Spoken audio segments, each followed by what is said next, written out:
All right, and we are here again, and we are back again. As always, I'm Matt. I'm Drew. And this is the Back Again podcast. This is the only movie review show that takes a sequel from the past and asks the question, is it worth going back again? We are continuing on our comedy sequel list, and today we are doing the follow-up to the 1995 Friday, and we are doing Next Friday. Come on!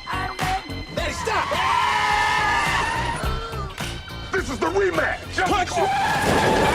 Yo!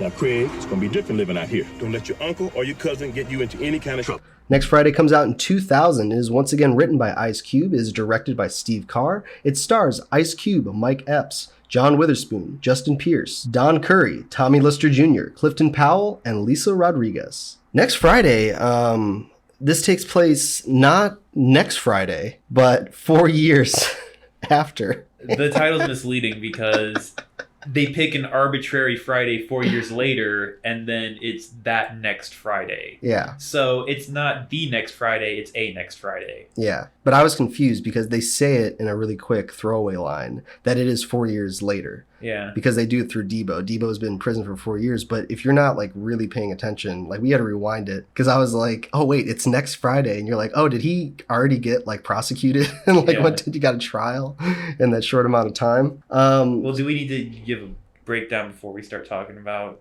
like a breakdown of the plots? Well, I didn't write one out, but I would say Next Friday takes place 4 years after the events of Friday, where Debo, now broken out of jail, is on the hunt for Craig. And because of this, Craig's father decides to move him into the suburbs, quote unquote, with his brother. It's the Will Smith pilot, Fresh Prince of Bel-Air. They took the idea to Fresh Prince of Bel-Air, like literally. Yeah. Only I would argue that these suburbs aren't really the suburbs. They like present them as like just nicer houses in a cul-de-sac. There's like gang members that live next door, and you know. Well, that's the thing. They're still like nice, like big houses. Like they're like just underneath mansions, I would say. Well, that's part of the joke too, right? Because it's like, man, like even stuff goes down in the suburbs. So it's like the presentation of the suburbs, but then it turns out that it's also just as like violent as where Craig's from. Originally. Which is interesting because the Joneses, they explain how the Joneses get the house there.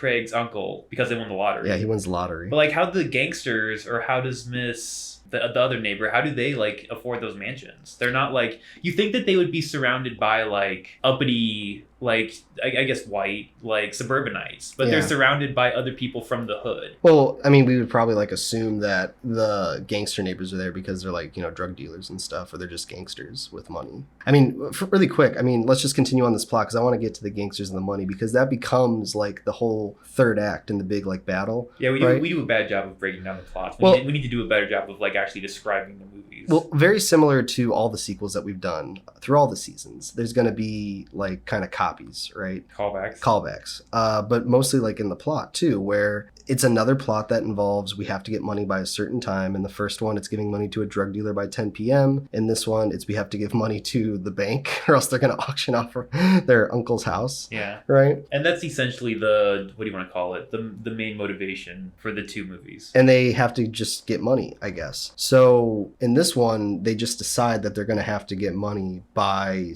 robbing the gangster neighbor's house. They come up with that plan very quickly. And not only that, they introduce the money itself very quickly. Like, you know, you would suspect them to show this metal cylinder. What is it? What do they call it? I don't know what it was. It's like an air tank or something like that. At the end of the day, you would expect them to do it like they did it in the first one because it was effective. Because in the first one, there's multiple failed attempts to get money. And then the big one at the end, which I honestly forget how they do it in the first one. Well, it becomes sidetracked because they originally try to rob Debo in the first one. And then it becomes about confronting Debo. Well, not only that, they kind of forget that because they just don't make the deadline. So they spend that last, and we're talking about the original Friday, they spend that last like hour together just hanging out in Craig's bedroom. Just waiting for a big worm to show up and kind of shoot them. And then when they leave the house, that's when they get shot up and stuff like that. At the end of the day, they show different failed attempts in the first one. You think they would do that in the second one, but they don't. The money just falls out of nowhere. Yeah. And then they're like, we need that money. They don't even know there's money in it because it's some strange cylinder thing that they think could have money or something valuable. And it's not even like a small like traveling safe or like a locked briefcase. It's It's like a sci-fi thing. But yeah, but even more so than that, they don't even introduce that tank until the third act, right? It's not like it's something they could have seen in the first act when we were first introduced to Joker. And then, you know, maybe somewhere in the second act, they think about maybe doing that. And they're like, no, we're not going to do that because we're not going to rob my gangster neighbors because they're going to kill us. Let's try other ways to get the money. And then, like you said, you know, then there's more at least failed attempts like in the first one. But in this one, it feels like it's such a rushed plot to where, all right, we're in the third act now. What are we going to do? Well, the gangsters probably have some money, so let's just show them with some money really quick. And then they decide to rob them because we got to wrap this thing up. They're not even like trying to find, because it's like what? They're at Pinky's for like most of the second act. Yeah. Goes nowhere. It's one of the more entertaining scenes, but it goes nowhere with the plot. Well, this is a good time to just kind of explain, like, what is Friday? Because when we're talking about these sequels and we're talking about the plot, I feel like it's important to be like, well, what kind of movie are they presenting to us in general before we kind of judge the plot? And with the first Friday, it's very like day in the life, right? And only on this Friday where it seems to be that everything unlucky is happening to Craig, through that he kind of discovers who he really is as a person. He kind of goes on an arc, I guess, a little bit, if you will. And we kind of wrap it up with this being like a quote unquote like magical day where good luck and bad luck kind of battle for each other. And he's just kind of like a bystander. Like I kind of thought about Clerks, you know, low budget indie film, singular voice, and it's a day in the life with a protagonist, right? So now when we have this kind of like next Friday, they're continuing on a little bit with that where it's another day in the life, but it just doesn't flow, I guess, as well as the first one, to where when he goes then to Pinky's or where he does stuff in Act 2, we're kind of just like waiting to see, well, what's the thing that's what's the stakes? Like, when's something bad gonna happen? Because nothing really bad happens to Craig in the second one. He kind of everything bad happens to Day Day in the second one. That's the problem is, and this is just an obvious problem, the main stakes are with, is it Devo or is it Debo? It's Debo. Debo's the main bad guy. He's like the main, you know, they're opening up the movie talking about him. Yeah. And then he's just stuck in the truck for literally the whole movie. And he doesn't even get to really fight Craig at the end. As soon as he shows up, he immediately gets bit by the dog. All the stakes are like, all the punches taken out of him. Well, it's also, when you do a day in the life thing in the first one, this is also the first time all this stuff is happening to him. Even to the point where when you start the second movie, they do a recap of the first movie, and Ice Cube even tells you firsthand, like, that Friday was the first day I smoked weed. It's the first time I got shot at, and it's the first time I've kicked Debo's ass. Right? So there's like kind of milestones being done in the first one. In the second one, when it's a day in the life, there's not really a first of anything. It's just kind of him doing stuff. And then a lot of things repeat themselves from that specific Friday 4 years ago. Yeah. And there's not even like a callback to it, to where it's like, we got to steal money. And Ice Cube's like, oh man, not again. At least we're not. He's like, well, yeah, the bank's coming. At least they're not going to kill you. You know, like he doesn't reference the first Friday really. Yeah, the only time they reference it is when the neighbor shows up at the bathroom. Well, that whole storyline with the dad going to work and then accidentally, you know, picking up. Lots of things. I don't think he was going to work. That's what's confusing, is he was driving Craig to Rancho Cucamonga. Yeah. Then he wasn't going to work. He was driving back home. And then he gets the call that Craig's in trouble, so that sends him back to Rancho Cucamonga. So he's not working during this movie. But he has dogs in his truck.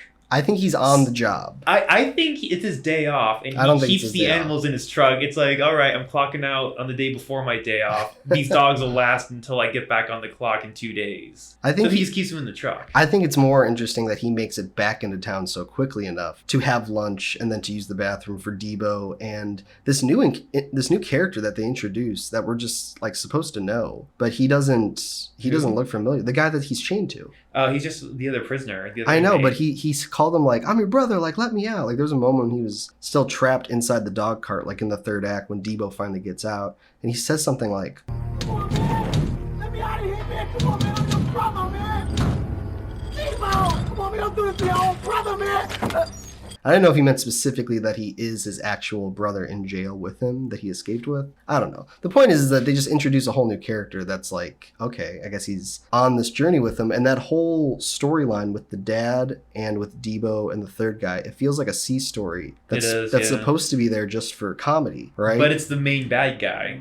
If these prisoners think that they're going to get revenge on Craig, and the whole time they get caught up in hijinks with the dad character, then that could be funny. It's not even hijinks. It's just they're stuck in the No, truck. they're just stuck in the truck. They don't even interact with each other. They're literally just iced. They're put on ice until the end. It's literally, we would just cut to John Witherspoon, just basically, I would assume, just doing improv for like 10 minutes. And then they cut it up into enough of like a C story. So that's the big problem. The fucking antagonist is iced. And then the other thing is that the new threat, the gangsters. Yeah. They're ridiculous, and there's no connection between them and Craig other than we need money and they might have money. It's the flimsiest connection. And also there's no connection to them and Day-Day's family and to his uncle's family. Just their neighbors. Because you expect maybe Craig to show up and kind of like, I mean, he saves the family by getting the money that they need for the bank, but he doesn't like really, we don't really know like what this gangster family is doing to torment his uncle's family or his uncle's house. They aren't. Yeah. They just kind of show up in the first act. And they kind of just show up in the third act. Day-Day's just like, I don't mess with them. And it's like, all right, cool. So I thought Mrs. Ho-Kim was going to be more of a presence because that's one of the big things in the first one is that all these side characters are always around. And it's in their neighborhood. And then in the second one, in the cul-de-sac, they're never around. It's just them and the gangsters. Well, not only that, it's only two neighbors versus in the first one, it's an entire neighborhood. Yeah. Like we get to see like, you know, the pastor come by. We get to see how the neighbor's having an affair. Mm-hmm. We also get to see like the local like, you know, drug addict girl that's going around trying to just like get drugs and sex off of people. But then her sister is Debbie that Craig has a crush on. And really quick, they do Debbie dirty in the second one because they don't even give her a line of dialogue of what happened to her. Yeah. They just introduce Carla, who is just also just happens to be the sister of these gangsters that Craig just has a crush on. And there's that really, first of all, she's barely in the movie. I feel like a crush means that they've had like some kind of interaction or have some kind of deeper connection. They don't. No. He likes her because she's cute. Yeah, she just shows up. And then I don't know why she likes him. I guess he's cute. Well, she likes him because he recognizes her struggle of living That's in right. the house. Jesus Christ. You did all this for me? Most of it. I just hate to see a fine girl like you in a situation like this. Thanks for noticing.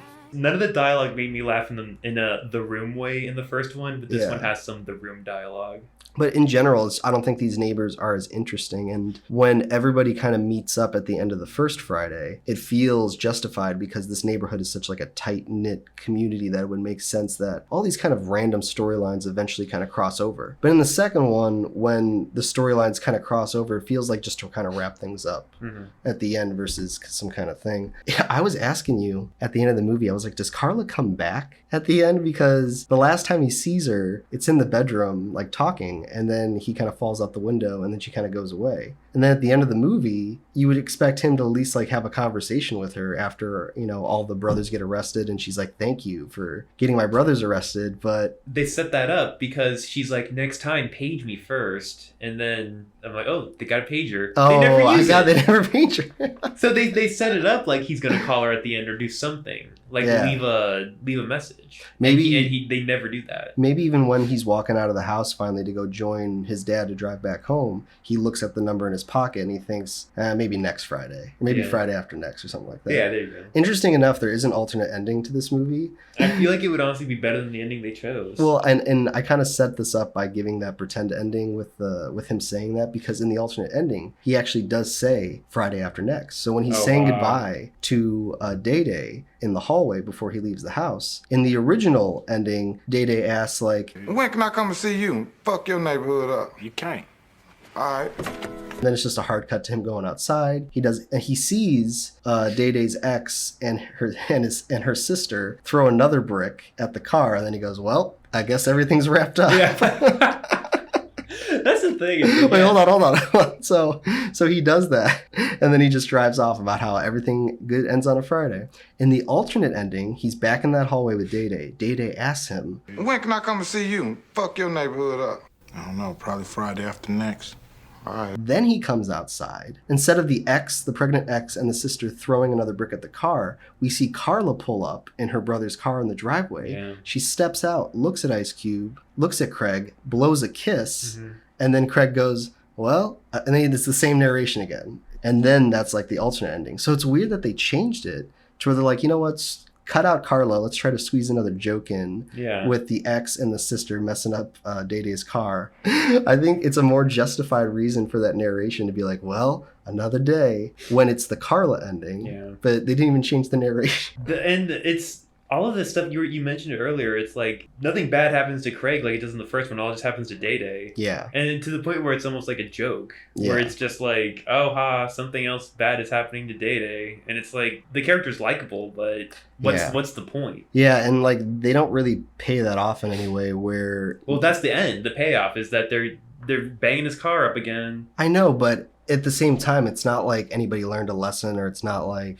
Day-Day had anything to say about the day in general with like, because I think they were trying They should have changed it to Day-Day narration. So it's like Ice Cube sees it, he's leaving, and then Day-Day just starts talking voiceover. Well, I thought they were trying to do something with Day-Day where he's like trying so hard to appear as like a player. Because, he says like, I'm a player, I'm a gangster, I'm a baller. And I thought the joke was supposed to be that like, no, you're from the suburbs. I'm your cousin who's actually from where all the players and the gangsters are. So the movie, he was going to get like kind of shit on because it was him kind of getting involved for the first time. Like it was all, so they were going to try to do like that perspective of it, but they don't really, they kind of just, all the pieces there, they don't really like finish it off. Well, it's like you think that he'd be getting shit on when Craig arrives, but what happens is he's getting shit on before that because the X drama is happening before Craig arrives. Yeah. And that X drama is no different to the drama that Craig is facing in the first Friday with his girlfriend, calling all the time and hanging up. In general, I just feel like that first one kind of had a point that it was trying to make. When they're writing the second one, I don't really think they're coming at it from like a standpoint of we're trying to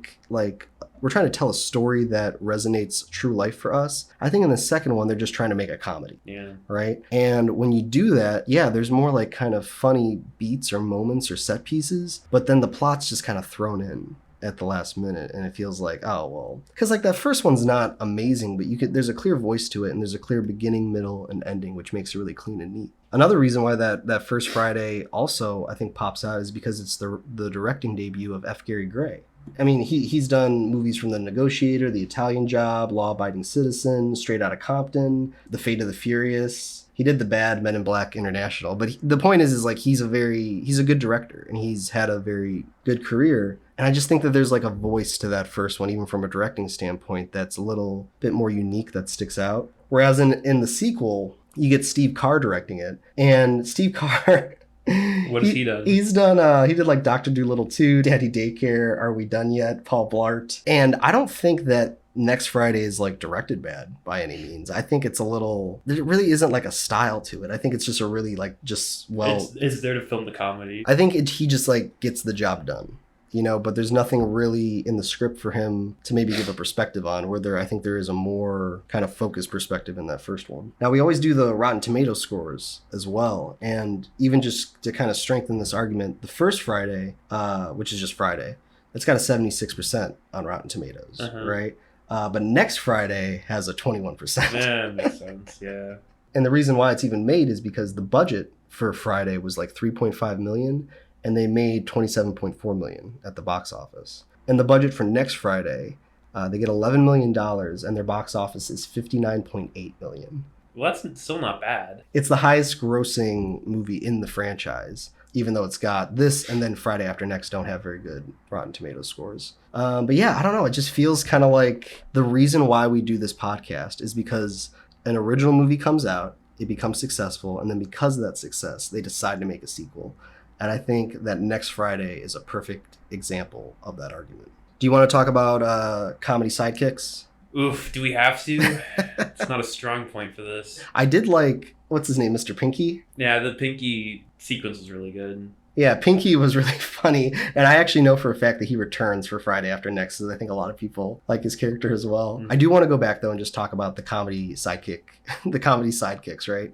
So we have Day-Day and we have Smokey. And, when Chris Tucker does this movie in 1995, this is kind of like a breakout debut role for him. I don't know why he doesn't return to Next Friday. I'm pretty sure it's because of money, and because there was always rumors about how Chris Tucker didn't want to be in like vulgar or violent movies anymore, unless like Rush Hour was paying him big money.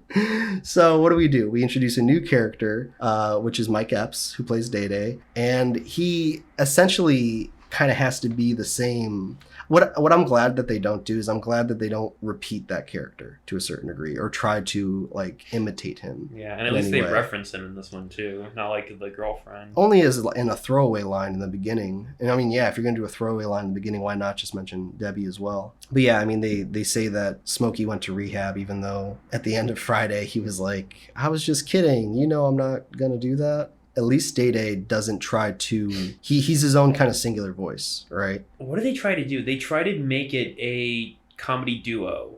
Yeah. So when they introduce Day Day so late in the game, we're spending so much time with him because I don't know if it's like a production thing, but it's essentially like to give him and Ice Cube equal screen time because it's a duo. They both have equal weight in this. Mm-hmm. But it's like because he's introduced so late, we're rushing through his character, and it's like, why? I thought he was supposed to be a supporting character. It seems like the director and the producers thought that he was like the co-lead.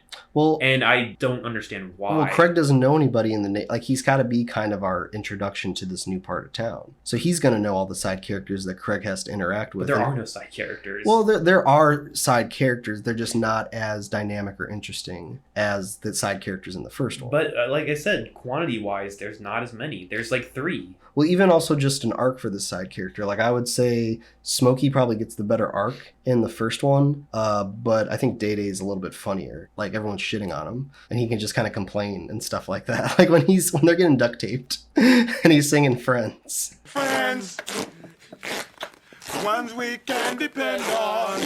Friends. Like, I don't know. I think the performance is a little bit better. It's a very like rushed movie, but that drags out in a lot of areas where it's like you probably could have put more jokes. I mean, you got a bigger like, budget. Why does Baby D want to go on a date with Craig? Because that's just there for that scene for like no reason. There's no follow through where he has to go through it. The Baby D doesn't bring it up again. Well, let me ask this: why do women like Craig in general? I mean, is that Ice was that Cube... was I kind of softly asked that earlier. It was like I don't know why. We answered that because he knows when they're not. What was it? Oh yeah, well, he knows when they're not being taken care of. Or exactly. Something like that. Yeah. Thanks for noticing. Well, he's very empathic. Like, man, women really... And that's not to say Ice Cube. That's to say Craig the character. Craig the character. Because Craig the character, what does he got going for him? He doesn't even have a job. He doesn't have a job. He doesn't have a house. Yeah. He's like a couple years out of like college, I would assume. Well, like even in the original Friday, they kind of do this beat of Clerks once again, where with Clerks, it's not even supposed to be here today. It's not even supposed to be here today. And in Friday, it's you just got fired from your job. How the hell you gonna get fired on your day off? I don't know. So then in next Friday, when they're doing this opening narration, they just mention again how he still doesn't have a job. Yeah. And you would think that... Well, the writers are like, oh, we'll bring that back because that's a big part of the first one. He didn't have a job. Yeah. It's like, no, it's been 4 years. He needs to have a job. So if we're going to do this plot of Craig showing up and messing up Day Day's life, why stop at the family just taking in Craig? Why not also be, you're moving to the suburbs, you're going to live a quiet life with your cousin, and you're going to work at Pinky's with him. So that way, when they get fired at Pinky's, it can still be Craig's fault, but it can be Craig's fault because he just got brought into Day Day's life, not a happenstance situation where Pinky shows up and thinks Craig's there to rob the place. Because that is funny. What happens is his father, Willie, is driving him to his uncle Elroy's house, not to work, but just to live there and live the quiet life. Then, when he's already there, Day Day says, you need to get a job here. If you're living in this house, you got to get a job. Yeah, he never gets a job. And he doesn't even have to live there because all the problems are solved by the end of the day. And he can just go back home. Wait, yeah, why does all of this takes place over the course of a day, right? Because it's all next Friday. It's all next Friday. Well, next Friday, 4 years from the last Friday. Well, but whatever. So yeah. when they get to the house, it's one day. It's one till the day. end of the movie, and then he goes home. Exactly. He was supposed to stay there for like a long time. And you would think at least like he would complain about how he has to now like put himself in this new life and how he has to get a job. And maybe part of his plot is that he's trying to figure out a way to get home. But no, it's just he just shows up, a bunch of stuff happens to him, and then he goes home. He goes home. Get that shit. Hurry up. Oh, well. All's well that ends well, of course. So as always on this podcast, we ask 3 questions that lead to a final vote. And the first question is, does it work as a sequel? Nope. At the end of the day, it just takes the wrong things and focuses on those. I'm going to be a little bit nicer and I'm going to say it does work as a sequel, but it's going to be the laziest check I'm going to give because I do think all the pieces are there. I just don't think that they finished it. I think you've got to finish it. I think you got to finish it too, but apparently you don't. And I might change my mind on that, but just for the time being, I think it does work as a sequel, but just barely. So that's 1x, 1 check. Yeah. So the next question is going to be, is it enjoyable / entertaining? No. There's entertaining moments in it, but in general, no. There's too many obvious faults. I think it is enjoyable / entertaining enough. So where even if you didn't see the first Friday, I think you could watch this Friday and you would be okay with it. I don't think it's as good, obviously, as the first Friday. And to be honest, now that I'm like talking about this and I'm thinking about it, I'm gonna go back to the first question and I'm gonna give it an X. I don't think it works as a sequel. I think it's more enjoyable, entertaining, and that's maybe why I was kind of more lenient towards it. Yeah, so I'm gonna do a first time on this podcast. I'm gonna go back and I'm gonna change my vote. I do not think it works as a sequel, but I do think it is enjoyable / entertaining. So the final question is going to be, does it need to exist? And I'll start off this one, and I don't think it needs to exist, to be honest. I think this is a clear cash grab. I think this is only because of the success of the first one. I think after a couple years of separation from the first one, as Ice Cube gets bigger, I think people are like asking him for a sequel, and he decides just to kind of flip one out real quick. But I don't think it needs to exist. I don't think it needs to exist. That's the beauty of this, is that the flaws are so obvious. Well, it kind of stinks too, because it's like you want to see different types of comedies. Well, it stinks because you see it work in the first one, at least as much as it needs to, and then so there's no excuse for it to not work in the sequel. There really is nothing worse than like a worse sequel where there is something that works and then all they need to do is just do it again but a little bit better, and they can't even do it. So if you're doing that math at home, that's 5 X's and 1 check.